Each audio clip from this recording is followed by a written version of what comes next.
matter, in particular, are our biggest allies. We appreciate that ingalo yomthetho. Now,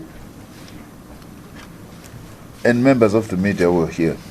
We have come, I'll read the statement, after which, of course, as usual, we will field questions.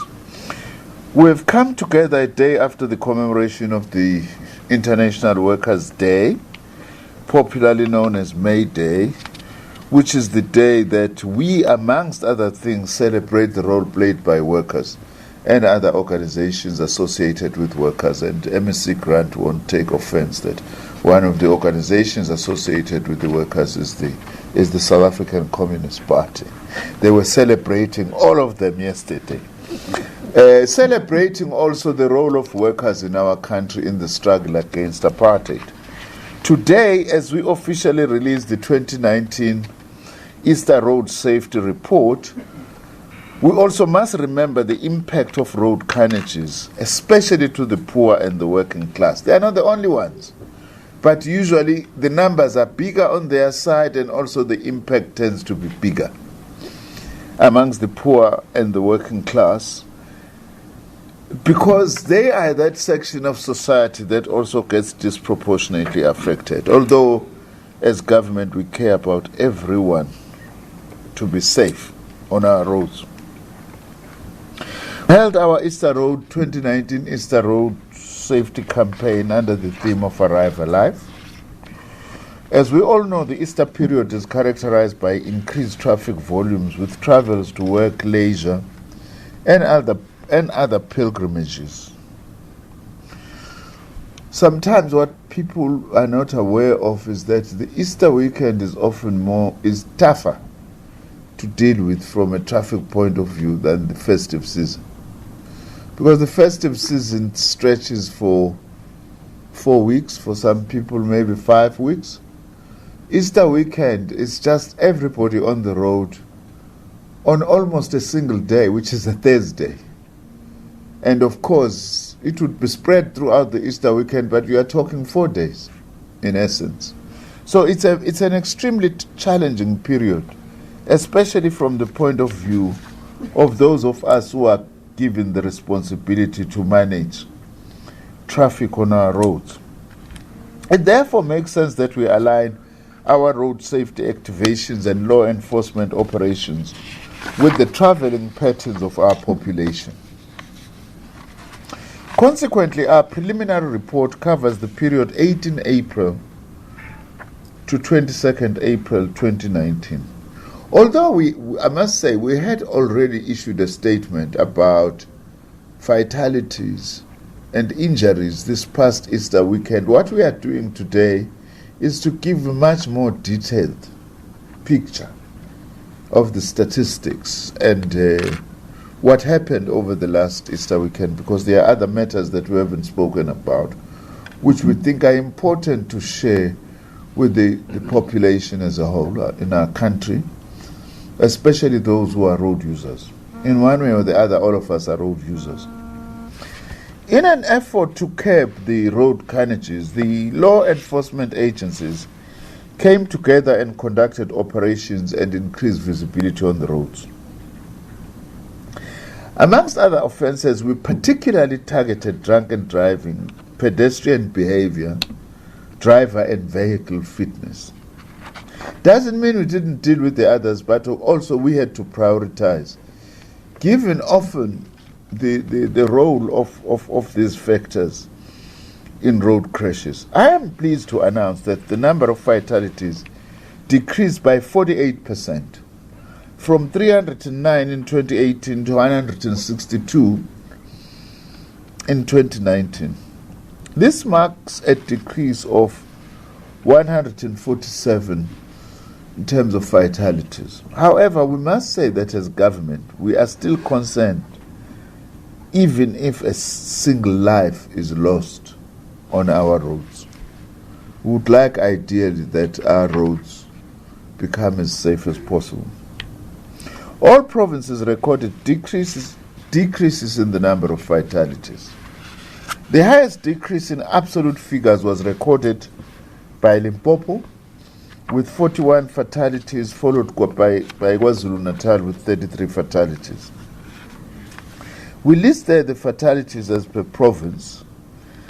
Gauteng 16, KwaZulu-Natal 37, Western Cape 18, Eastern Cape 22, Free State 4, Mpumalanga 17, Northwest 13, Limpopo 32, and Northern Cape 3. This year we recorded 128 crashes. Now it's important that I explain this. There is a difference between a crash and a fatality. So when we count these numbers, please don't mix them up. I don't know how to explain a crash other than ngesizulu. Ukushayisana kwemoto. Noma ukushayisa kwemoto, noma ukugingqika kwemoto. It does not necessarily mean that a crash results in fatalities, yet at the same time, it's out of crashes that there are fatalities and injuries. So this year we recorded 128 crashes, which also was a 46% decrease as compared to the 238 crashes recorded in 2018.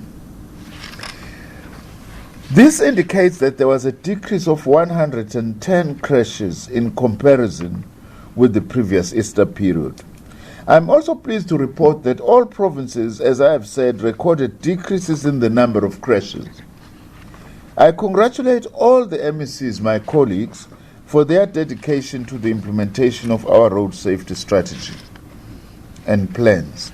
And I must say, I'm not trying to please MEC Grant, but I'm talking about all our MECs. That since I became Minister of Transport, actually, I've been struck by how cooperative our MECs have been and their commitment that we actually work together as a team. You know, the Department of Transport and all our MECs. That has been very, very pleasing. The province that recorded the highest decreases, as I have said, is Limpopo with 27, followed by KZN, KwaZulu-Natal with 21 crashes.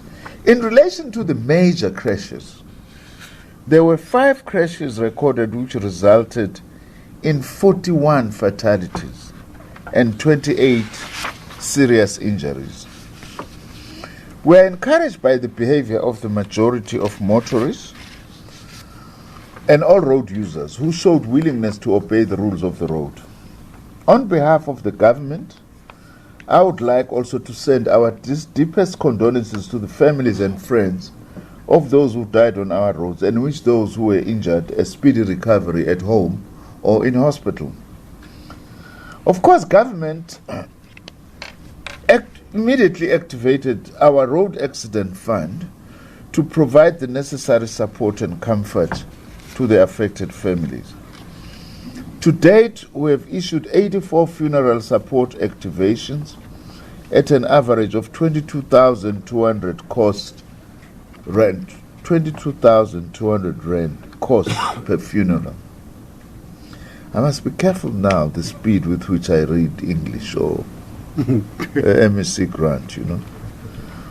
I made a boo-boo, but it helped actually to bring down, I think it contributed to show how serious I am that as a Minister of Transport, I'm now going to test both the levels of alcohol in the blood as well as the levels of blood in the alcohol. And then you see now there's been a decrease, you know, because that actually showed that we will leave no stone unturned. Well said, Minister. Yes, absolutely. Everything now, Ishmael. To this extent, we've spent a total of 1.9 million rand from the 1st of April 2019. Beyond the funeral services, the Road Accident Fund will still be there to ensure that post-crash care support is provided for both the injured and families of the deceased where appropriate. I know MEC and our acting DG may think that I'm out of order. But I must say this, that the role that is played by the Road Accident Fund, despite the enormous challenges that institution is facing in terms of pressures on it, It's something that is really to be appreciated by South African society. And the Road Accident Fund is funded through petrol levy. I know all South Africans, and we understand as government, are complaining about the price of fuel. We all wish that we bring down the price of fuel. But let's not then in the process think that by reducing the amount of levy for the Road Accident Fund, that's going to solve our problems, because it's playing a very important role in bringing some level of comfort and assistance, especially in a country that has got such huge numbers of road crashes, fatalities, and injuries.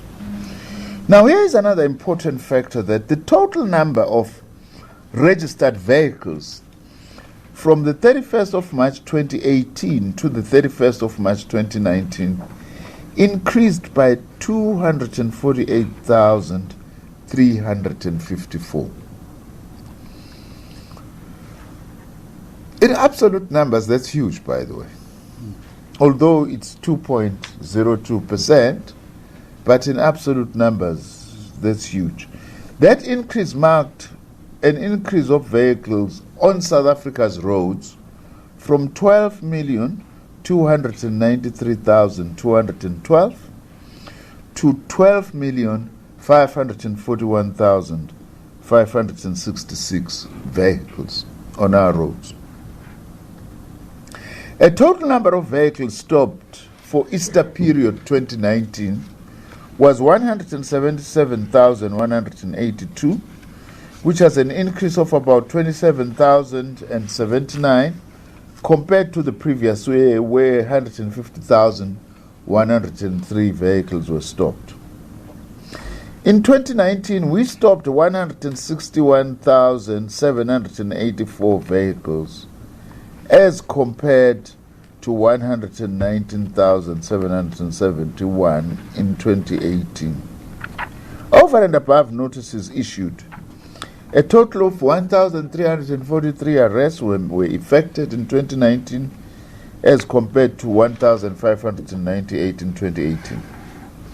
Now, 807 drivers were arrested for drunken driving. The highest alcohol readings were reported in Gauteng, and we provide the details there in our statement as to the levels. Highest level was Gauteng, followed by Western Cape, Limpopo, and Mpumalanga. Now, to continue to clamp down on offences on our roads, 192 drivers were arrested for speeding. The province with the highest speed recorded was Gauteng at 203 kilometers per hour, followed by Western Cape at 202 kilometers per hour, then Gauteng again at 197 kilometers per hour, followed by the Free State at 183 kilometers per hour. Just by way of some detailed information, a passenger was arrested in Brooklyn, Pretoria, for offering a 200 rands bribe to traffic officers who were arresting his brother for being above the alcohol limit. By the way, since I became Minister of Transport, MEC Grant, sometimes I get phoned by people, who happen, some of them, to get my number, midnight, being stopped by the police, being arrested. And I've learned now to develop a tough attitude. Don't call me if you are arrested and you have actually violated the rules of the road. It's very important. Now, we intend to be harsher with law enforcement officers. I want to say this. The ones who take bribes, as this undermines all our efforts in curbing road crashes, injuries, and fatalities. And also those who do this, they tarnish the image of the good law enforcement officers. Again in Mpumalanga, the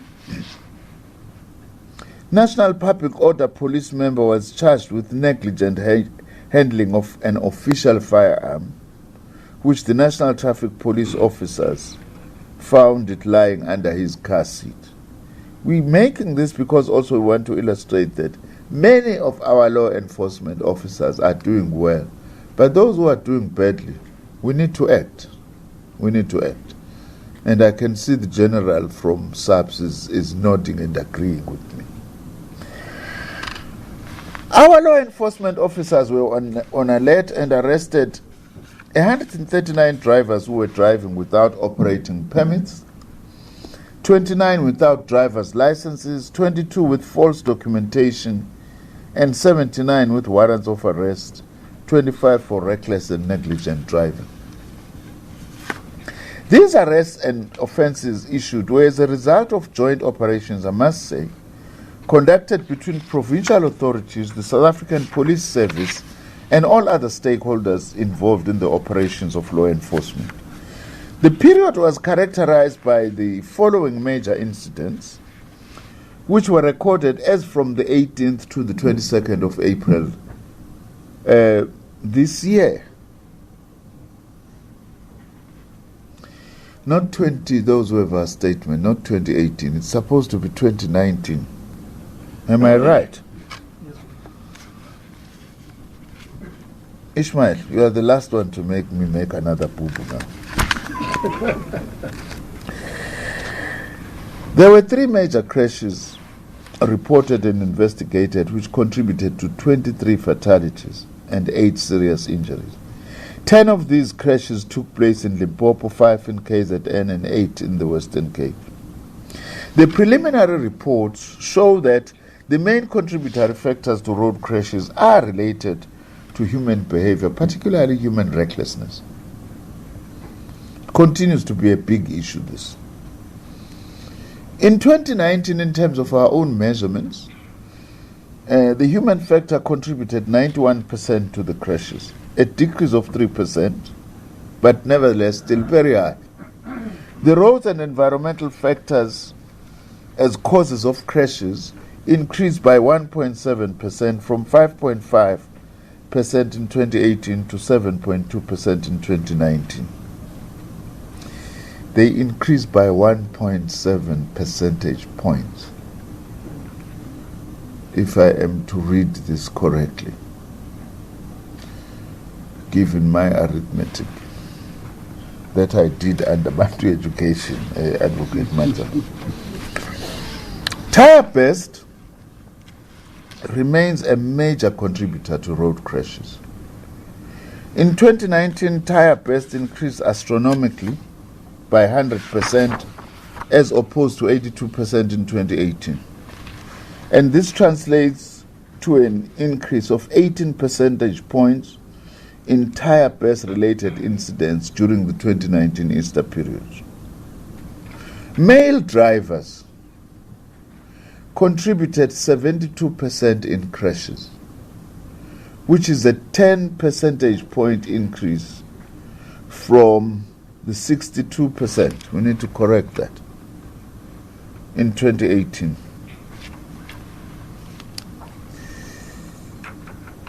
Female drivers recorded 15% in road crashes, a decrease of 9 percentage points as compared to 24% in 2018. Now, this is very important, by the way. It's very important, that male drivers continue to be the more serious violators of the rules. Despite the significant increase in female drivers, but the rate is going down insofar as female drivers are concerned. No one can disagree today that almost in South African roads, I notice this sometimes, almost 1 out of every 3 cars between Tshwane and Johannesburg is a woman driver. In other instances, it's 2 out of 3. But there is actually a decrease. Now, during this period, pedestrians accounted for 24% in crashes, which is a decrease of 6 percentage points from 30% in 2018. Crashes relating to passengers decreased to 36.8% in 2019 from 38.6% in 2018. We're talking about fatalities here, where it's passengers or pedestrians. Now, single vehicle overturns contributed 24%, an increase of 3 percentage points compared to 21% in 2018. The vehicle types that contributed the highest to crashes were motor cars and light delivery vehicles. However, motor vehicles recorded a decrease of 17 percentage points from 47% in 2018 to 30% in 2019. Light delivery vehicles also decreased from 22% in 2018 to 13% in 2019. The minibus taxis contributed 6% to the crashes. Further analysis indicates that Easter Friday in 2019 contributed 24%,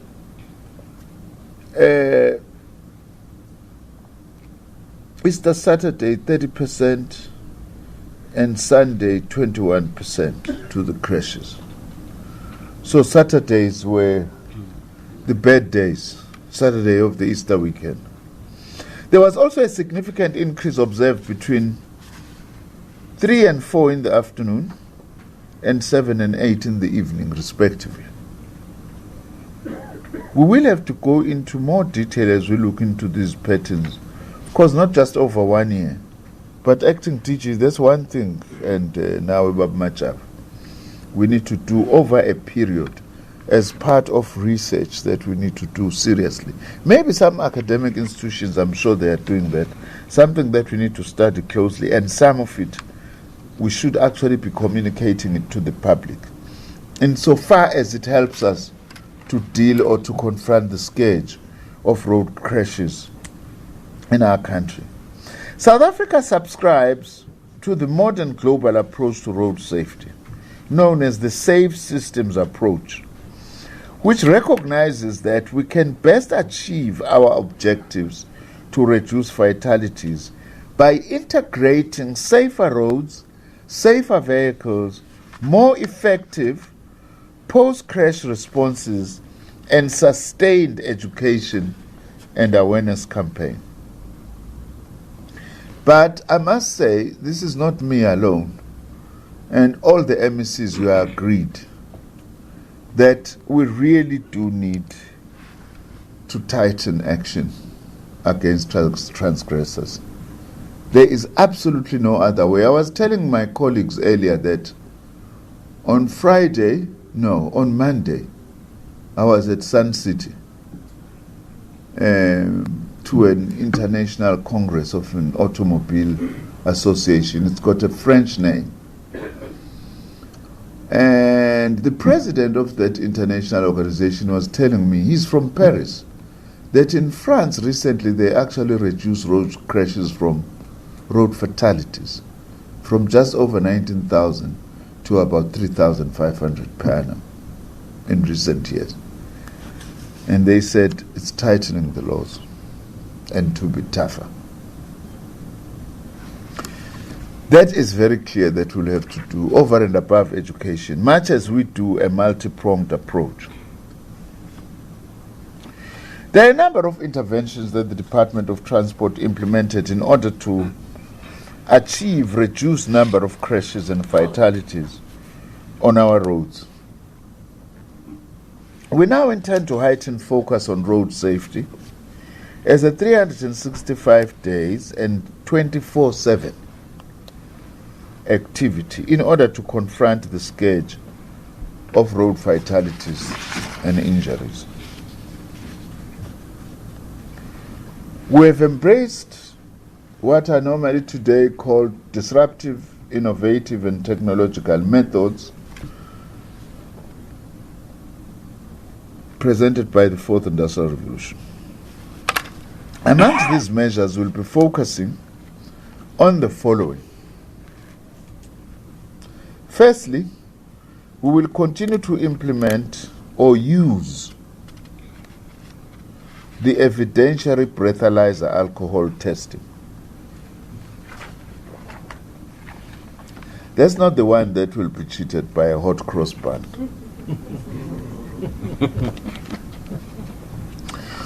The 24-hour shift has now started as a second intervention. Provinces are urged to plan their 3 shifts for their maximum output to further reduce crashes. It's very clear, it's continuing to have evidence that where you have got visibility of traffic law enforcement officers or other law enforcement officers, we tend to reduce crashes. So we want to continue to do that. I think I must also say that for the first time, the Road Traffic Management Corporation in 2019 is going to recruit 1,000 new traffic officer trainees, which is the highest ever number that we have ever recruited as a country in 1 year. Because we want to chase this thing that we need more traffic law enforcement officers. Also, that will contribute to improving visibility. Another intervention is that through the South African National Roads Agency, SANRA, we have developed innovative interventions in some of the hazardous locations where most of speeding, overloading, and unsafe driver behavior persist. For instance, on the N1 in Polokwane, between Kranskop, N1 to Polokwane, from here, between Kranskop and Polokwane, we are going to be separating the lanes there so that we minimize this thing that we have got 2 lanes right next to each other going different directions. If anyone just moves over the other lane, then you hit the other traffic for whatever reason. People are not supposed to do that. So these are some of what we call engineering interventions. We will also continuously make road surfaces safer through engineering solutions and interventions, both in the construction of new road projects and into the upgrading and rehabilitation of existing roads. Since I became Minister of Transport, I hope I will be protected. I've been subject to some serious abuse on Facebook. This morning I was sent a photo of someone who is sitting in the middle of a road and fishing in a pond that is in the middle of a road. That's how big the pothole was. But well, maybe it's a way to remind us that we have to do this, which is what we are committed to. We're also going to be focusing on working together with tire manufacturing companies, vehicle manufacturers, NGOs, and research institutions, so that we can be able to focus on, amongst other things, the illegal tire industry. This still continues to be a big problem. We will also intensify work towards collating a database for foreign issued driver's licenses and foreign registered vehicles within the boundaries of South Africa, and strengthening cooperation on road transport within the SADC region. This remains one of our big challenges: the harmonization of road management, road traffic, road safety systems within the SADC region, because there is an increasing traffic within and between the countries that actually make up SADC. We will continue to work with the Department of Basic Education to encourage matric learners to obtain their driver's licenses before they complete school.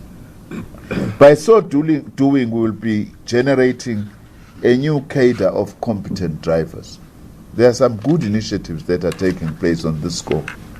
They also encourage getting proper driver's licenses rather than getting or buying fake driver's licenses or paying bribes for genuine driver's licenses.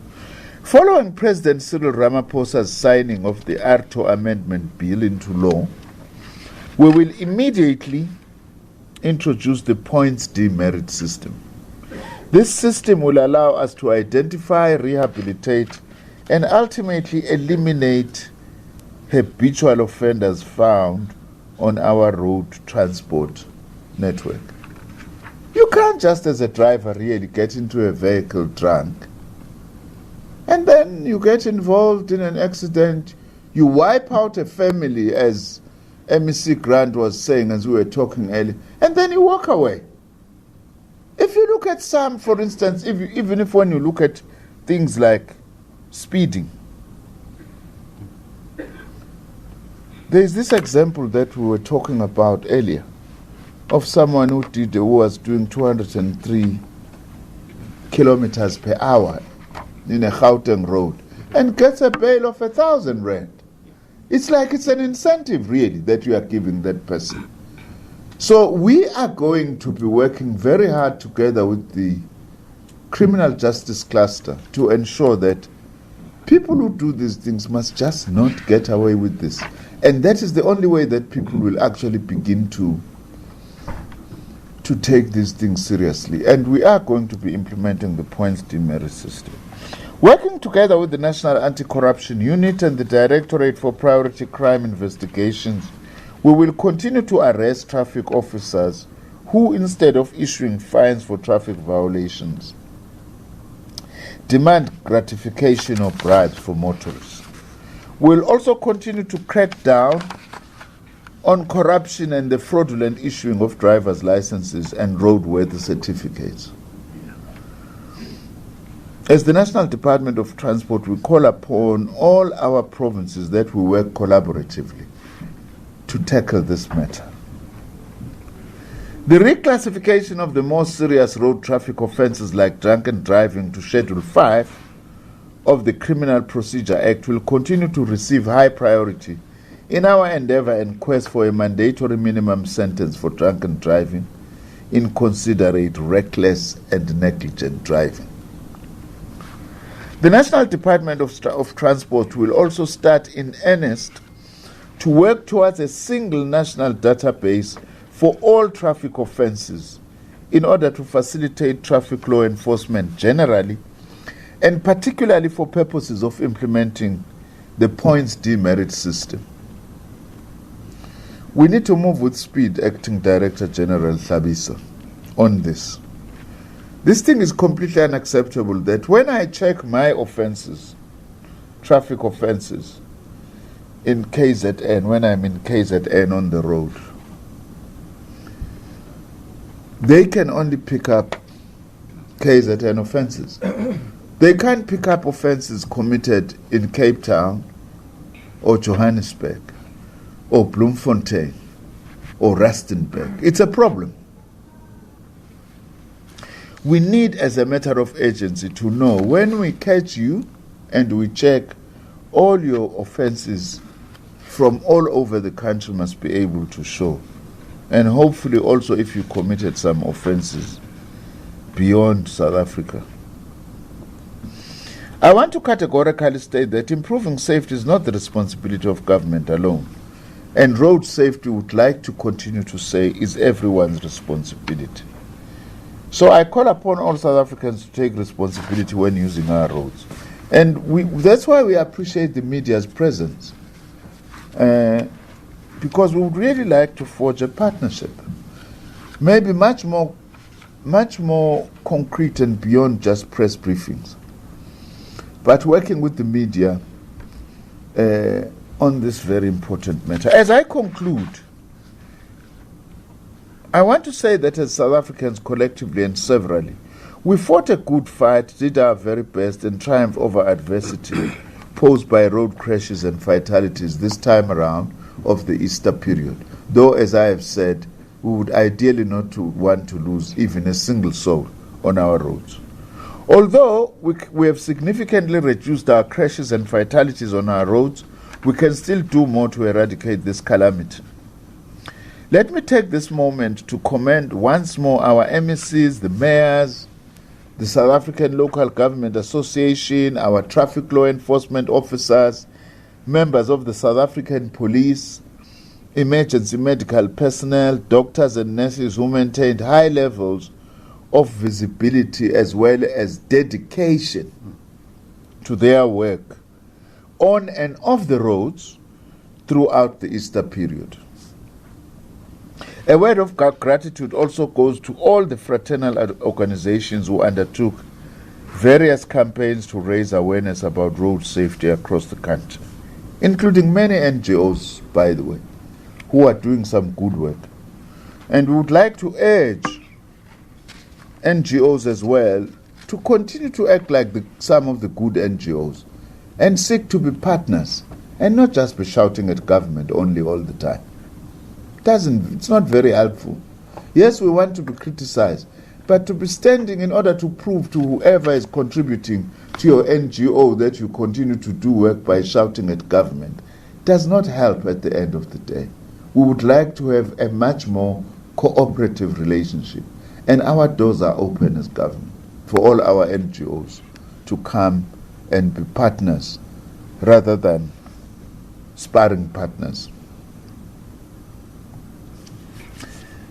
In thanking those who have participated in our effort on road safety, we would like to include many youth, faith-based organizations, and organizations of people with disabilities, the taxi industry, the bus industry, Coca-Cola, Drive Dry, Brand SA, SAB Miller, as well as our sister departments that we work closely with, the Lifeline Outreach Program, Vodacom, Total Garage, and Sasol Garage. Now, we would like to say that also we really call upon all of the private sector to partner with us. We still are of the view that the private sector has an important role to play. There are also those parts of the private sector that have got a direct interest here, like the insurance industry. And MEC Grant, as you know, I'm very passionate about the use of science, technology, and innovation in dealing with, amongst other things, road safety problems.